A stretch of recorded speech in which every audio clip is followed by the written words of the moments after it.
이번 4월달은 하나님의 성품을 담자라는 주제 속에서 공적인 삶을 사는 공적인 부분에 대해서 같이 한 달 동안 또 훈련할 수 있기를 바랍니다. 우리가 지난달에는 몰두였습니다. 하나님의 사람들은 사명을 깨닫고 사는 사람들이죠. 그 사명을 깨닫는 사람들은 우선순위가 결정이 되고 그리고 집중하는 삶을 살게 되어 있습니다. 산만하지 않고 방황하지 않습니다. 바울이 고백한 것처럼 달려갈 길을 달려가는, 근데 그것이 뭐죠? 향방 없이 다름질하는 것이 아니라 분명한 표대를 향해 달려가는, 그게 성도의 삶입니다. 그래서 심플하죠. 그러면서도 집중을 하기 때문에 굉장히 파워풀한 삶을 사는 것이 성도의 삶의 특징입니다. 이렇게 집중, 몰두할 수 있는 성도는 자연스럽게 공적인 존재로서 살아간다는 겁니다. 저와 여러분은 하나님의 자녀입니다. 빌립보서에서 요즘 강의하면서 하나님 백성답게 살아라는 주제가 나오죠. 하나님 백성답게 사는 것이 필요합니다. 저와 여러분은 개인이 아니라 공동체의 한 일원입니다. 오늘 본문의 고린도서 12장은 우리 몸으로 비유를 들면서 성도들은 그 몸에 있는 지체다. 에베소에서는 그걸 뭐라고 강조합니까? 머리는 예수 그리스도고 우리는 그 몸에 붙어있는 지체들이다. 그러니까 이건 절대 독립적이지 않다는 거예요. 이 지체가 나는 다른 지체와 상관없어, 독립, 그러는 순간, 몸에서 떨어지는 순간 흉물, 사망, 죽는 거예요. 그러니까 우리는 어떤 존재로 부름받았는가? 하나님이 인간을 창조할 때부터 혼자 독립적으로 살 존재로 만들질 않았습니다.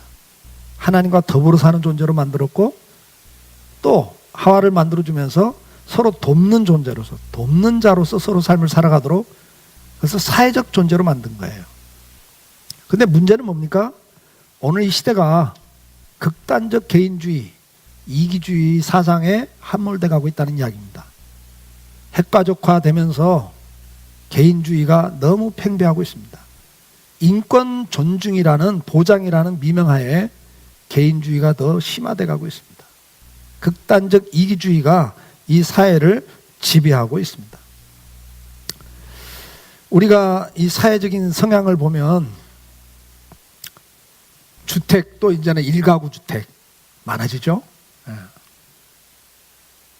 결혼 풍속도 많이 바뀌었습니다. 그리고 이제는 소비적인 측면에서도, 식품 판매 전략에서도 1인 가구를 위한 식품들이 주를 이루고 있습니다. 하여튼 모든 이 삶의 이 문화적인 영역에서도 이 개인주의가 아주 심화되어 가고 있습니다. 근데 이게 정상이냐?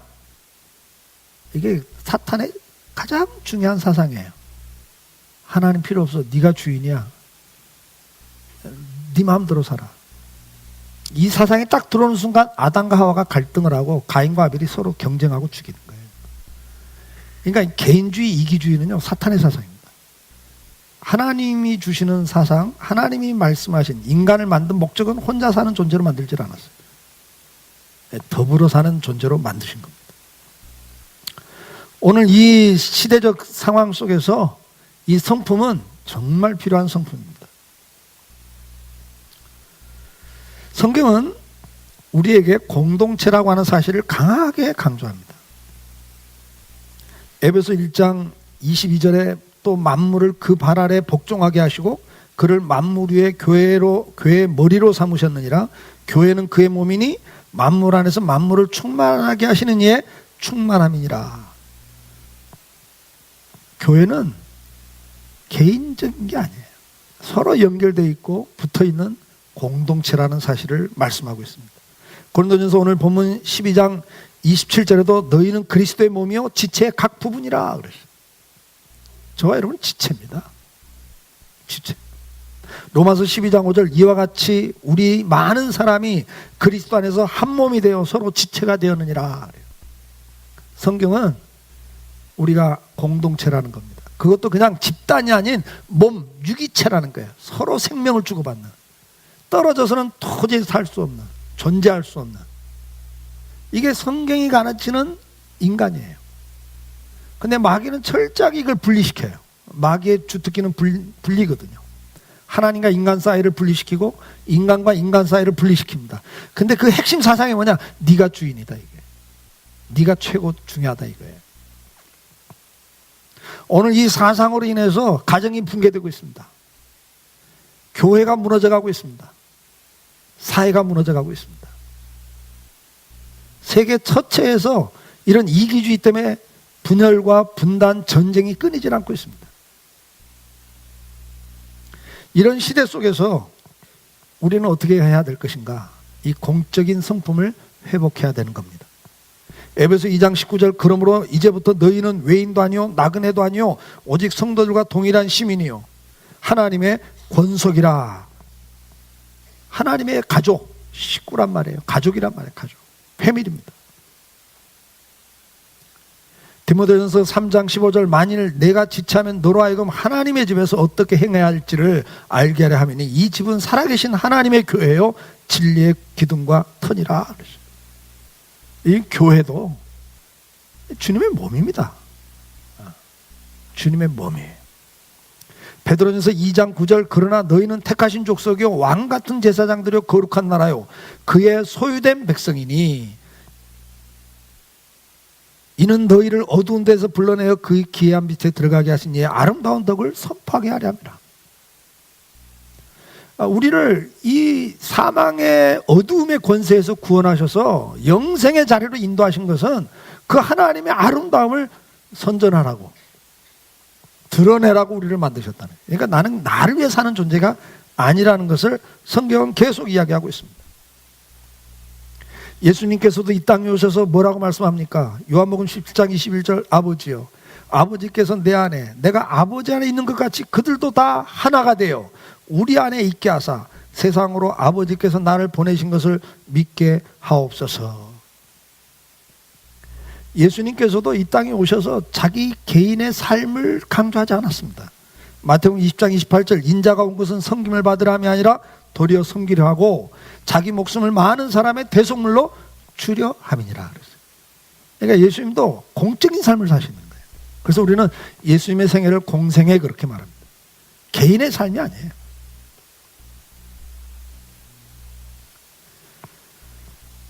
요한복음 4장 34절에 이렇게 말씀합니다. 주께서 이르시되 나의 양식은 나를 보내신 이의 뜻을 행하며 그 일을 온전히 이루는 것이니라. 주님이 뭐라고 그러세요? 내가 사는 의미는, 내 양식은, 그 말은 내가 먹고 사는 의미, 내가 지금 살아있는 의미는 나의 뜻을 이루는 게 아니라 나를 보내신 하나님의 뜻을 이루는 거다, 이거예요. 공적인 삶을 사는 거죠. 그러니까 자기 존재인식이 분명한 거예요. 나는 사명자라는 거죠. 하나님이 이 땅에 나를 보내신 하나님의 백성이라는 거예요. 이 어두운 세상에 하나님이 어떤 분인지, 그리고 하나님을 믿고 사는 것이 어떤 인생인지를 보여주는 공적인 존재로 저와 여러분을 세우셨다는 거죠. 그래서 마태복음에서 너희는 빛이다 그러고, 빛이라는 거죠. 등불은 촛대 위에다 켜놓는다. 높은데 왜? 많은 사람들에게 드러나서 보이라고. 우리는 그런 공적인 존재예요. 드러나 있는 존재란 말이에요. 사람들이 우리를 보고 있는 거예요. 불신자들이 우리를 보고 있어요. 그리고 우리를 통해서 하나님이 어떤 분인지를 발견하는 거거든요. 우리는 공인이라는 걸 인식하셔야 됩니다. 누가복음 22장 42절에도 이르시되 아버지여 만일 아버지의 뜻이거든 이 잔을 내게서 옮기시옵소서. 그러나 내 원대로 마옵시고 아버지의 원대로 되기를 원하나이다. 오늘 우리의 사는 목적이 나 하나 잘 먹고 잘 살라고 하나님 만드신 게 아니란 말이에요. 저와 여러분은 하나님의 자녀들입니다. 그래서 하나님의 자녀답게 백성답게 살아야 될 사명이 있는 사람들이에요. 다시 한번 기억하십시오. 나는 공인이다. 아멘? 나는 공인인 거예요. 우리는 하나님의 백성으로 양육받고 훈련을 받아서 그리스도의 군사가 되어 세상에 파송이 되는 겁니다. 그리고 그 속에서 하나님을 드러내고 사는 하나님의 백성들인 겁니다.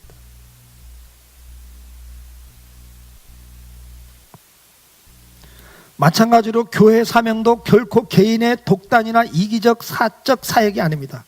하나님의 나라를 위한 공적인 것임을 우리는 기억해야 됩니다. 그래서 이제 먼저 우리는 내가 공인이다, 이 의식을 가지셔야 되는 거예요. 그러면 그 공인으로서 삶을 어떻게 살아가는가, 어떻게 실천되는가 할 때 가장 대표적인 것이 남을 인정하는 겁니다. 성도의 됨됨이는 내가 어느 지체라는 걸 인식하는 거예요. 내가 몸에서 한 지체다. 예수님이 머리시고 나는 그 몸에 있던 지체라는 걸 인식하는 겁니다. 근데 내가 존재하고 살 수 있는 건 뭐야? 다른 지체의 도움을 받아야 돼요. 내가 다른 지체를 도우라고 있는 거예요. 간은 간을 위해서 존재하는 게 아닙니다, 여러분. 간은 다른 지체를 위해서 존재하는 거예요. 그리고 다른 지체가 간을 또 도와요. 그래서 함께 사는 거예요. 이게 공적인 개념이에요. 그러니까 여러분들이 세상을 살아가면서 나 자신을 위해 살치면 안 되는 거예요. 우리는 항상 하나님 주신 재능을 가지고 누군가를 섬기라고 보내신 청직이다. 이걸 인식하라는 이야기입니다. 그걸 인식하는 가장 중요한 게 뭡니까? 그게 다른 지체를 인정하는 거예요. 이웃을 바라보는 관점이 공적이어야 됩니다. 저 사람도 나와 더불어 같이 가는, 더불어 같이 사는 존재다. 그걸 인정해 주는 겁니다. 인정한다고 할 때 그게 뭐냐? 그 사람도 하나님의 사람으로 인정을 하는 거예요. 그리고 그것은 뭘로 나타납니까? 인내와 관용으로 나타나는 겁니다. 인내와 관용으로 나타나요. 로마서 2장 4절에 네가 하나님의 인자하심이 너를 인도하여 회개하게 하심을 알지 못하여 그의 인자하심과 용납하심과 길이 참으심의 풍성함을 멸시하느냐 그랬어요. 무슨 말입니까? 하나님이 인자하셔서 나를 인도하셨고 회개할 기회를 주셔서 오늘 하나님의 자녀 삼으신 거예요. 그걸 네가 안다면 다른 사람들을 대할 때 인자와 용납, 길이 참는 것을 네가 베풀어야 된다는 거죠. 근데 네가 그렇게 하지 않으면 하나님이 너를 길이 참고 용납하시면서 구원하신 걸 멸시하는 거다. 지금 그런 의미예요. 빌립보서 4장 5절에 너희 관용을 모든 사람에게 알게 하라 주께서 가까우니라. 빌립보서 4장 지금 강해서 계속되고 있죠. 고난주간 부활주일 때문에 설교가 중단되어 있습니다만은 그때 하나님 백성답게 살자 그러면서 뭐예요?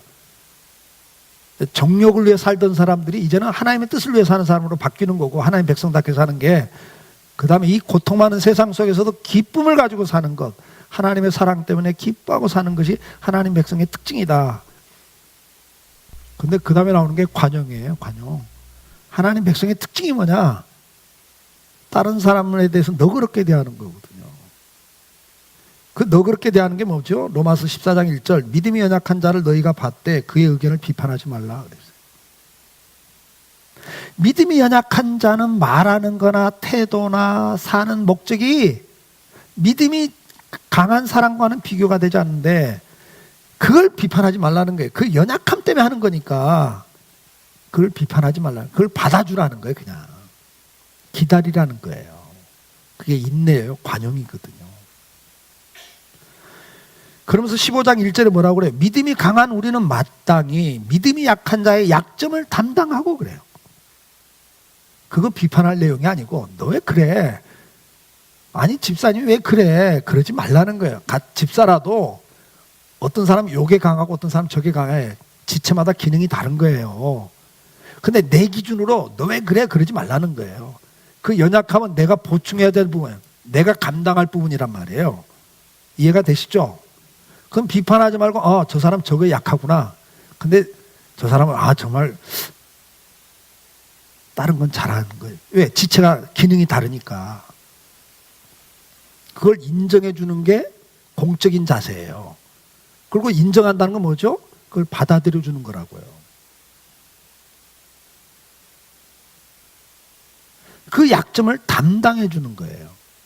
빌립보 2장 3절에서는 아무 일에든지 다툼이나 허용으로 하지 말고 오직 겸손한 마음으로 각각 자기보다 남을 낫게 여기고 그러는 거예요. 내가 보기에 부족하고 모자라요. 근데 그걸 참고 기다리라는 거예요. 믿음이 성장하면 바뀌어요. 그러니까 기다려주라는 거죠. 소망을 갖고 내 기준과 만족이 아닌 주님처럼 우리를 기다리시고 그냥 받아주신 것처럼 우리가 더불어 그렇게 가라는 거죠. 그래서 이 공적이라고 하는 것은 제일 대표적인 게 뭐냐? 다른 사람을 인정하는 거예요. 내 생각과 내 방법대로 주장하는 것은 공적인 사람이 아니라 굉장히 이기적인 사람이에요. 여러분이 가정에서부터 이 훈련을 하셔야 됩니다. 가정에서부터 부부지간에도 자기 주장, 자기 방법이 계속 주장되면 그 가정은 파괴돼요. 행복이 깨져버립니다. 부부간에 서로 생각이 달라요. 장점, 단점이 달라요. 그 장점은 뭐냐? 상대편의 단점을 감당하라고 준 거라고요. 서로 피차 돕는 배필에 그래서 도움을 주고 받는 거라고요. 그걸 인정하지 않고 용납하지 않으면 가정 공동체가 파괴됩니다. 인정을 할 줄 알아야 돼요. 로마서 15장 2절 3절에 우리 각 사람이 이웃을 기쁘게 하되 선을 이루고 덕을 세우도록 할지니라. 그리스도께서도 자기를 기쁘게 하지 아니하셨나니 기록된 바 주를 비방하는 자들의 비방이 내게 미쳤나이다 한과 같으니라. 주님은 주님을 비방하는 사람, 자기를 비방하는 사람들을 비방하지 않고 오히려 어떻게 했어요? 받아줬다는 거예요. 자기를 기쁘게 하려면요, 그 비방에 대해서 또 같이 비방을 하고 상대편이 나보고 잘못하면 너도 잘못한 거 있다고 같이 지적을 하고 이래야 되는데 주님은 그렇게 하지 않으셨다는 거예요. 오늘도 우리가 가정생활에서부터 자기를 기쁘게 할 요구해요. 나를 기쁘게 해달라. 나한테 좀 맞춰달라. 근데 굉장히 개인적인 거예요. 이기적인 거예요. 그리스도인은 그렇게 사는 게 아니라는 거죠. 가정에서부터 자기 주장과 자기 방법을, 자기 생각을 고집하지 않고 오히려 상대편의 주장에 대해서 인정해주고 받아들여주는 자세를 가지라는 거예요. 그게 공적인 모습이에요. 교회에서도 마찬가지죠. 여러분들이 교회를 생각할 때 다 달라요. 교회는 이래야 됩니다. 이게 건강한 교회입니다. 좋은 교회입니다 할 때 다 달라요. 왜냐하면 여러분들 가치관이 다르시거든요. 여러분들이 목사도 목사관이 있죠. 목사는 이래야 돼. 똑같을까 다를까요? 다 달라요. 다릅니다. 공통적으로 비슷한 게 있지만 다 달라요. 어떤 분은 설교를 잘하는 목사가 정말 설교가 중요해. 어떤 분은 아니야, 목사는 그래도 역시 기도를 많이 해야 돼. 어떤 분은 아니야, 그래도 역시 사랑을 갖고 신방을 잘해주고 나를 잘 케어해줘야 돼. 어떤 분은 그래요. 아니야, 그거보다는 참 다른 사람들을 세워주고 신경 써야 돼. 교회도 다 달라요. 어떤 분은 예배가 은혜가 돼야 돼. 어떤 분은 아니야, 그래도 봉사가 잘 되고, 아니야, 선교를 잘해야 돼. 아니야, 구제가 더 중요해. 지역사회를 써서 구제하고 섬기는 게 더 중요해. 여러분, 교회도 다 달라요. 그러면 각자 자기 주장대로 교회가 가야 한다고 생각하고 그런 교회가 만들어져야 한다고 생각하면 그건 이미 공동체가 파괴되어 버립니다. 우리는 다른 사람들의 의견을 존중할 줄 알아야 돼요. 그게 공적인 거예요. 그리고 이 교회를 놓고 이야기할 때도 이 교회는 하나님 나라 전체에서 한 교회라고요. 이 앞에 부평 제일성결교회가 있고, 이 뒤쪽으로는 또 영광교회가 있고, 저쪽엔 또 작정교회도 있고, 이 교회가 얼마나 많아요? 근데 그 교회들이 다 하나님 몸이라는 거죠. 머리 대신 주님에게 붙어있는 지체들이라고요. 그럼 이 부평 제일교회와 강성교회는 똑같은 교회, 다른 교회예요? 저기가 간이면 우리는 폐고, 예를 들면 다른 거라고요. 그걸 인정해 줘야 돼요. 존중해야 됩니다. 그걸 받아들여야 돼요. 그러면 손은 손으로만 하는 거예요. 근데 아니요, 발로로 합시다. 그러면 그건 공동체가 아니란 말이죠.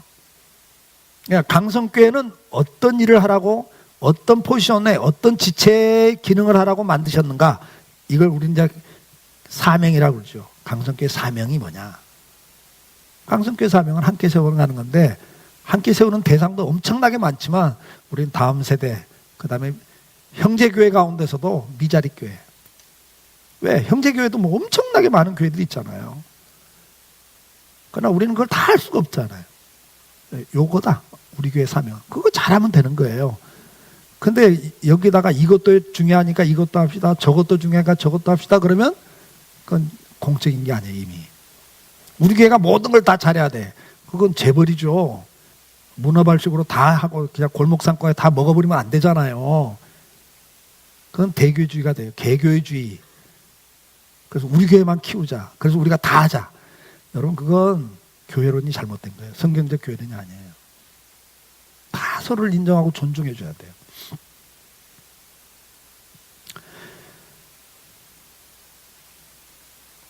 우리가 사회에 나가서도 마찬가지입니다. 사회생활에서도 전부 다 개인주의, 이기주의로 가면 사회는 혼란스러워지고 망가집니다. 무너집니다. 지금 한국 사회는 너무 분열이 심해요. 너무 개인주의예요. 이기주의예요. 남북 간에 서로 인정하고 존중하지 않습니다. 동서 간에 얼마나 오랜 세월을 한국 사회를 병들게 한 게 이 동서 간의 지역 감정 아닙니까? 우리가 남이가 하면 끝나. 그냥 똘똘 뭉쳐버려요. 이거 얼마나 나라를 망치는 거예요. 그것도 모자라서 이제는 2030과 5060 세대 간의 갈등, 청년 노인들끼리 서로 자기들 기득권, 이권 챙기겠다고 난리야, 난리. 정말 나라와 민족을 위해서 투표하지 않아요. 그것도 모자라서 이제 가불관계, 있는 자와 없는 자, 이쪽만 땅덩어리에서 이렇게 다양한 갈등 구조를 만들면 이 사회가 어떻게 되겠어요? 이 나라가 어떻게 되겠어요, 여러분? 지금 똘똘 뭉쳐도 지금 이 위기를 극복할까 말까 시대, 열강들의 틈바구니에서 어느 나라가 우리나라를 도와요? 중국, 일본, 러시아, 미국, 어느 나라가 우리를 도와요? 다 자기들 이권에 의해서 움직여버리는 거예요. 근데 우리가 이렇게 분열돼가지고 뭐가 되겠어요, 이 나라가? 우리 예수 믿는 사람들만이라도 사회 나가서 공적이 되셔야 됩니다. 예수 믿는 사람들까지도 가서 지역 이기주의에 빠져버리고 집단 이기주의에 빠지고, 그래서 자기 앞가름 챙기고 자기 욕심 챙기갖고 어떻게 되겠어요, 이 나라가? 우리 예수 믿는 사람들만이라도 공적이 되셔야 돼요. 정말 나라와 민족을 생각하고,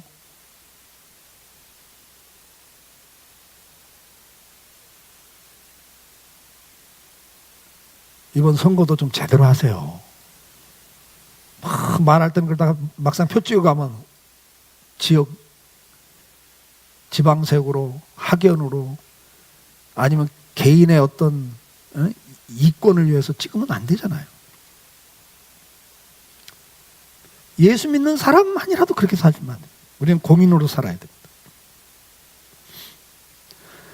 우리가 공적인 삶을 산다고 하는 것은 첫째, 다른 사람을 인정하고 배려하는 거죠.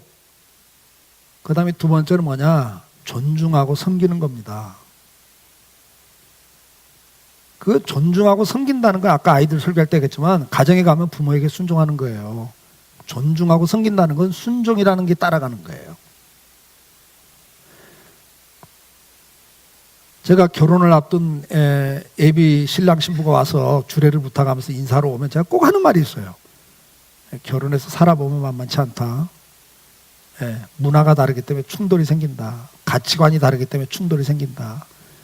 근데 한쪽이 지면 그 사람은 마음에 상처가 있고 분노가 쌓인다. 그래서 언젠가 폭발하면 가정이 파탄되는 거다. 그래서 어떻게 해야 되냐? 항상 의견이 충돌될 때 물어야 된다. 내 생각대로 하자, 네 생각대로 하자가 아니라, 하나님 이럴 때 어떻게 하라고 그랬지? 말씀에는 뭐라고 그랬지? 이런 일을 놓고 하나님은 어떻게 하는 걸 원하실까? 이렇게 물어라, 항상. 그러면 상처받을 게 없지 않냐? 왜? 남편에게 내가 따라가는 거나 아내를 내가 맞춰주는 게 아니라 말씀에 맞추는 거야. 하나님 앞에 순종하는 거야. 여긴 기쁨이 있다. 자존심이 안 상한다. 공통분모는 성경이어야 된다. 하나님이어야 된다. 그 이야기를 하거든요. 여러분, 교회도 마찬가지입니다. 교회가 공적이라고 하는 것은 제가 우리 당에서도 항상 하는 이야기잖아요.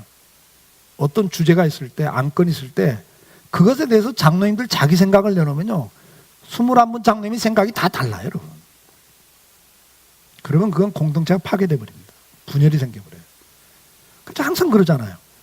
자기 생각을 이야기하지 말고 이 문제에 대해서 하나님은 뭐라고 하시는가. 그래서 장로님들은 훨씬 다른 성도들보다 성경을 많이 묵상해야 돼. 매일 기도 많이 하셔야 돼. 그래서 하나님 뜻을 분별해야 되거든요. 그래서 이 문제에 대해서 하나님은 어떻게 하길 원하시냐, 하나님의 뜻이 뭐냐를 찾는 거예요. 근데 목사 혼자서 하면, 목사도 사람인지라 하나님 뜻이 이거겠지 하는데 욕심이 들어갈 때도 있고 환경을 보면서 생각이 갈 때도 있거든요. 하나님 뜻을 제대로 분별 못할 수가 있어요. 그래서 장로를 세워서 같이 그걸 물어보라는 게, 하나님 앞에 한 사람의 의견이 아니라 여러 사람의 의견 속에 하나님 과연 뜻이 뭔가를 드러내라는 거죠. 그걸 확인해 보라는 거죠. 그래서 그게 드러나면 우리는 거기에 다 맞추자, 거기에 순종해야 한다. 그게 공적인 거예요. 그렇잖아요? 여러분이 회사에 가서도 공적인 건 그런 거예요. 자기 개인의 이권과 자기 생각 갖고 회사 망치는 사람이죠. 항상 그 경영진의 경영 방침을 따라가줘야 되는 거예요, 여러분요. 근데 그게 문제가 있으면 건의도 하죠. 그러나 최종 확정이 되면 그건 따라가 주는 게 공인이라고요. 내 생각과 다르니까 나는 협조 못해. 될 대로 돼. 마음대로 해봐. 여러분, 그건 절만 이기적인 거예요. 자기 주장만 고집하는 이기적인 사람이에요. 그러니까 공적이라는 것은 배려하고 존중하는 건데, 존중 속에는 뭐가 있어요? 순종이 들어가 있는 거예요. 디도서 3장 3절에 이렇게 말씀해요.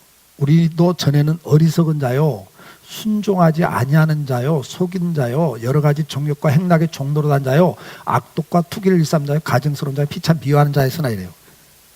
우리가 옛날에 마귀의 지배 가운데 살 때는 이렇게 살았다는 거예요. 가장 큰 특징이 어리석고 순종하지 않는 거예요. 다 재고집대로 해요. 가정에서도 교회에서도 사회 속에 다 재고집대로 합니다. 자기 생각이 최고라고 생각해요. 우린 그렇게 살던 사람이에요. 그리고 내 생각대로 안 되면 그냥 투기하고 싸워요. 그 사람 미워하고 네가 나를 반대? 이러고요. 근데 그건 그리스도인이 아닙니다. 로마서 14장 8절에 우리가 살아도 주를 위하여 살고 죽어도 주를 위하여 죽나니 그러므로 사나 죽으나 우리가 주의 것이로다 그랬어요. 우리는 공인입니다, 여러분. 나를 위해 사는 존재가 아니에요. 다른 지체를 위해 살 때 나가 살아. 이게 성경이 말하는 신비한 원리입니다. 네. 네가 먼저 섬기라는 거예요. 그러면 네가 섬김을 받는다는 거죠. 사랑하라는 게 먼저. 그러면 너도 사랑받는 존재가 되는 거죠. 이게 몸의 신비한 비밀이죠. 나를 위해 살겠어? 그러면 뭐 손만 위해 살아보세요. 날마다 손가락만 만지고 있고 또 다른 손만, 같은 손이니까 손만 만져주고 손만 가꾸면 어떻게 돼요? 떠먹여주지도 않고 씻어주지도 않고 입어주지도 않고 하면 손 노릇을 포기하고 손만 위해 살면 입 네가 알아서 먹어. 먹는 건 네 몫이잖아. 그리고 입 보고 먹으라면 제대로 못 먹어. 그러면 제일 먼저 손발에서부터 힘이 빠진다니까요. 금식해봐요. 하루만 딱 굶으면 어디서부터 힘이 빠져요? 손발에서 수족에서부터 힘이 빠지는 거예요. 제일 먼저 증상이 거기서 와요. 그러니까 이게 비밀이에요. 공적으로 살면 그게 자기를 위해 사는 게 돼요. 근데 자기를 위해 살면요 다 죽어요. 그게 불행해지는 겁니다. 그래서 주님은 우리에게 말씀을 합니다. 고린도전서 12장 18절에 그러나 이제 하나님이 그 원하시는 대로 지체를 각각 몸에 두셨으니 그뿐 아니라 더 약하게 보이는 몸의 지체가 도리어 요긴하고 우리가 몸에 덜 귀히 여기는 그것들을 더욱 귀한 것으로 입혀주며 우리의 아름답지 못한 지체는 더욱 아름다운 것을 얻느니라. 그런즉 우리의 아름다운 지체는 그럴 필요가 없느니라. 오직 하나님이 몸을 고르게 하여 부족한 지체에게 귀중함을 더하사 몸 가운데 분쟁이 없고 오직 여러 지체가 서로 같이 돌보게 하셨느니라. 만일 한 지체가 고통을 받으면 모든 지체가 함께 고통을 받고 한 지체가 영광을 얻으면 모든 지체가 함께 즐거워하느니라. 우리는 공동 운명체, 한 몸이란 걸 꼭 기억하고 사시길 축복합니다. 이번 한 달 그거 훈련하셔야 됩니다. 가정, 교회, 사회생활, 우리가 이 세 가지가 우리 삶의 터전들인데 여기서부터 제일 먼저 인정하는 것. 다른 지체가 소중하다. 그 지체가 무너지면 나도 무너진다. 아내가 무너지면 여러분 남편 인생이 무너져요. 남편이 무너지면 아내 인생이 무너진다고요. 부모가 무너지면 자식 인생이 바뀐다니까 무너지는 거예요, 여러분요. 자식 인생이 무너져 보세요. 부모 인생 무너져요. 우리는 공동운명체라고 한 몸이란 말이죠. 그러니까 나만을 위해 살아서는 안 되는 존재들이라는 것. 그걸 인정하는 것이 뭐예요? 배려하는 거예요. 인정해주고 배려하고 그 다음에 존중하는 것이 공적인 삶인데 이 존중 속에는 순종이 들어간다는 거죠. 오늘 주님이 우리에게 말씀합니다. 에베소 4장 2절에 모든 겸손과 온유로 하고 오래 참으로 사랑 가운데 서로 용납하고 평안에 매는 줄로 성령이 하나 되게 하신 걸 힘써 지키라. 그러면서 뭐라고 그래요? 이걸 위해 너희를 부르셨다 그랬어요. 하나 되게 하기 위해서 부르셨다. 그래서 빌립보 2장 2절에도 마음을 같이하여 같은 사랑을 가지고 뜻을 합하여 한 마음을 품어 그래요.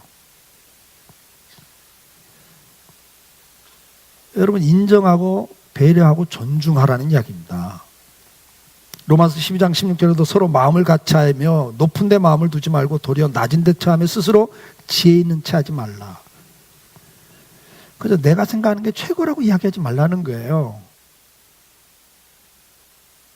다른 지체를 인정해주고 존중해주라고 성경은 계속 가르칩니다. 오늘 우리가 공적인 것은 개인적인 생각과 방법을 주장하지 않는 겁니다. 다른 사람을 인정하고 존중해 주는 겁니다. 그리고 더 중요한 건 뭐죠? 배려하고 섬기는 건데 그 배려 속에는 존중 속에는 뭐가 들어간다고요? 하나님의 뜻대로 순종하는 거예요. 가정에서도 하나님 말씀이 기준이 돼야 됩니다. 그래서 뭐 하다가도 그럼 말씀은 뭐라고 그랬지? 하나님은 뭐라고 했지? 거기에 순종하는 게 존중이에요. 최종적인 방법은 그렇게 가는 거예요. 끝까지 내 생각대로 해야 돼. 아니에요, 여러분. 굉장히 고집을 부리는 것은 성령을 거스립니다. 그래서 우리가 공적인 삶을 사는데 가장 중요한 게 인정하는 거고 그 다음에 배려하고 존중하는 건데 존중 속에 순종하는 것도 함께 들어가 있다. 앞에서 말씀드린 것처럼 가정에서도 개인의 주장을 너무 강조하지 마시고 따라가 주는 게 굉장히 좋은 성품입니다. 바보같지만 바보가 아니에요. 주는 자가 복되다 그랬어요. 아멘? 그냥 상대편에게 맞춰주는 게 복입니다. 끝까지 아니야 이대로 할 거야. 그거 굉장히 성경적이지 않은 공동체를 파괴시키는 일입니다. 우리가 교회 신앙생활할 때도 마찬가지입니다. 다 주장이 달라요. 그럴 때마다 우리 강성교회 하나님 뜻이 뭔가, 하나님 주신 사명이 뭔가 거기에 맞추십시오. 거기에 순종하는 것이 축복입니다. 그게 공적인 삶을 사는 성도의 모습입니다. 히브리서 13장 17절에 분명히 우리에게 권면하고 계십니다. 너희를 인도하는 자들에게 순종하고 복종하라 그랬어요.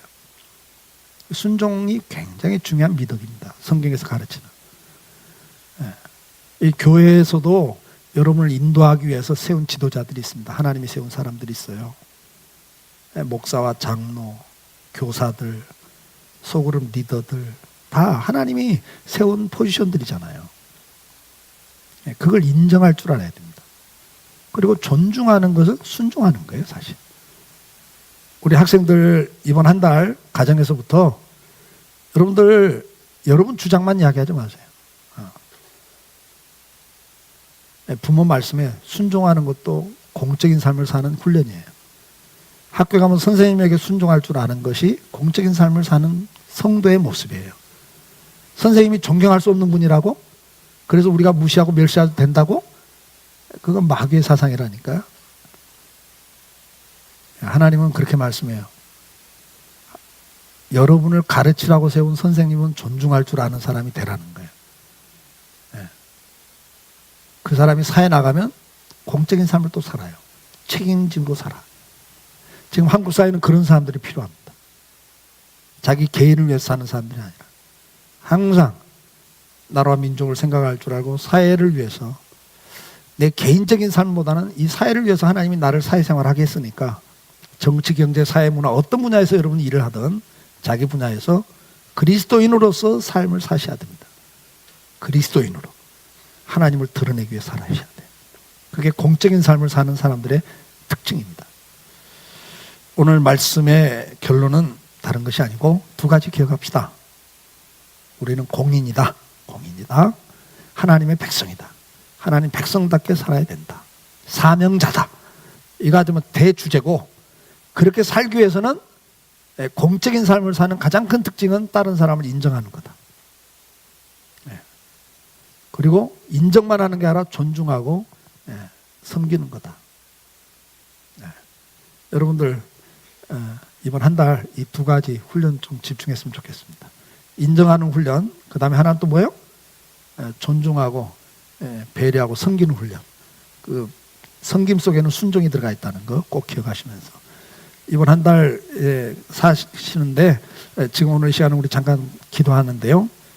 오늘 주신 말씀 가운데 내가 가정생활, 교회생활, 사회생활 속에 개인적인 이 사탄의 사상 때문에 이기적인 삶을 살고 있지는 않은지, 자기 주장과 방법을 고집하는 사람은 아닌지, 아니면 정말 다른 사람, 가정에서부터 아내나 남편, 부모나 자녀들의 말에 귀를 기울이고 인정할 줄 아는 사람인지, 그리고 두 번째는 배려하고 존중하고 섬기는 사람인지, 아니면 끝까지 배려하고 존중하지 않고 자기 주장을 끝까지 고집하는 사람인지, 자기 이권, 이기적인 사람은 아닌지, 다시 한번 이렇게 쭉 살피시고, 그 살펴보는 가운데 내가 가정생활에서 요거 좀 변화를 해야 되겠구나, 훈련해야 되겠구나, 신앙생활에서도 이런 부분은 내가 좀 바꿔야 되겠구나, 내가 사회 나가서 이런 부분은 좀 더 전환이 필요하구나, 이렇게 깨달은 부분을 가지고 이 시간 우리 잠깐이지만 기도하시고 이번 한 달 여러분 기도 제목 삼으시면 좋겠네요. 잠깐 기도하겠습니다.